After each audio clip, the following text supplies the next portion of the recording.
Sometimes when mercy is speaking, it looks like bad things are happening. The language of mercy is not always in the direction people are expecting. Sometimes mercy can begin to speak and then the fellow receives sack letter. Because the fact that you have been occupied there will not make you enter into what God has for you, because you won't have time for it. Mercy can speak over your life and somebody who has promised you marriage will break it because you are about to dance on the day of a major disaster. Some disappointment are mercy in disguise. If only you know what you have escaped. Are you following what I'm saying here? I do tell people. Let me tell you in a very raw language. Only God knows the one that will run mad in 10 years time. Only God. He knows many things that you don't know. So sometimes God, it is a rescue. You are busy crying. Dust yourself up and get up. Sometimes it is a rescue. Sometimes somebody has promised something and this man, everybody knows him not to be kind. And all of a sudden, this very cruel man just wakes up and promise you something. And promise you and say things like, I'm going to change your life and this and that. And then just at the moment of the fellow doing it, the fellow changed his mind, said he's not doing it again. And then you wept and wept and wept and wept.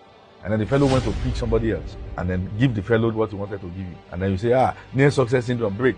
And then 3 months after he gives that person, the fellow dies. Sometimes you have no idea what God is saving you. The problem is that we are too quick to make conclusions. Sometimes God is rescuing from disaster. That's why it looks like delay. Mercy has different expressions and they are not always palatable.